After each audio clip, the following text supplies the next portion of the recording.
초고도근시 환자분들 라섹 함부로 받지 마세요.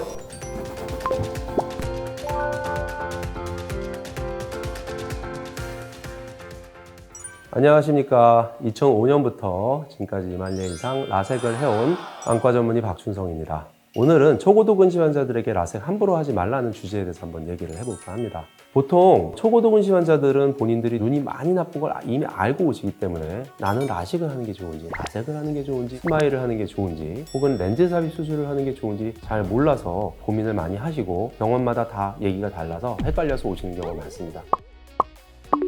먼저 스마일을 할 거냐 라섹을 할 거냐에 대해서 얘기를 할게요. 일단 스마일은 라식과 라섹의 장점을 다 가지고 있고요. 보통 라섹을 주로 선호하는 분들이 저한테 물어보는 게 스마일은 더 많이 각막을 깎으니까 저는 눈이 많이 나쁜 초고도근시니까 더 많이 깎아서 나쁜 게 아닙니까? 라고 말씀을 하십니다. 틀린 말씀은 아닙니다. 스마일이 10마이크로미터 정도 라섹보다 절삭을 더 많이 하는 건 사실입니다만 사실 10마이크로미터는 수술 가능 여부를 판단하는데 큰 요소는 아닙니다. 그래서 저는 초고도근시 환자에게는 스마일이든 라섹이든 사실 적합하지 않다고 생각을 합니다. 그러면 초고도근시 환자에게 라섹을 할 것인가 안내렌즈 삽입 수술을 할 것인가 고민을 많이 하시는 분들이 많은데 렌즈 삽입 수술은 초고도근시 환자들에게 수술을 하기 위해서 개발이 된 수술입니다. 초고도근시 환자들이 고민을 하는 분들은 렌즈 삽입 수술은 하게 되면 내피세포가 줄어서 문제가 생길 수 있다면서요. 결국 제거를 해야 된다면서요 하고 고민을 하시고요. 또 비용도 많이 비싼데 해야 됩니까? 라고 많이 물어보십니다. 결론만 말씀을 드리면 마이너스 9디옵터 이상의 초고도근시 환자들은 가급적이면 라섹보다는 렌즈 삽입 수술을 하는 게 낫다고 생각을 합니다.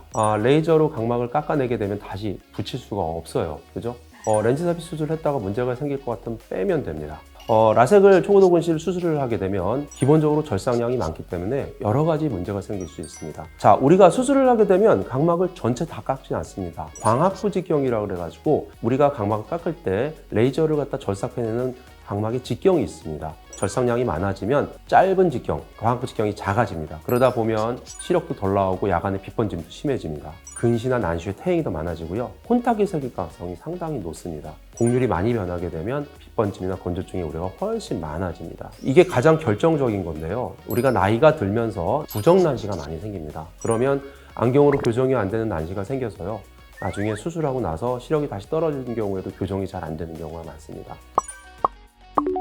가운데 파랗게 되어 있는 부분이 각막이 깎인 부분입니다. 작은 직경으로 각막을 많이 깎게 되면 각막이 볼록하지가 않고 가운데만 오목해지기 때문에 빛번짐이 심하고 눈 속에 정밀한 다초점 렌즈를 넣을 경우에 눈 속으로 빛이 들어가면서 산란이 많이 됩니다. 그렇게 되면 빛이 퍼져서 선명한 상이 아니라 뭉개져 보이는 상이 되고요. 이 상태로 각막이 계속 유지가 되는 게 아니라 조금씩 변하게 됩니다. 보통 초고도근시 환자 라섹 수술을 하고 제가 노안 백내장 수술을 해주면 그 시력이 평생 유지가 되어야 되는데 중간중간 변해서 2년, 3년마다 검사해주면 조금씩 도수가 변하는 경우들이 생깁니다. 요즘 많이 하는 다초점 인공수정체가 들어가게 되는 경우에는 초점이 여러 개로 나눠지기 때문에 이런 증상이 훨씬 더 심해집니다.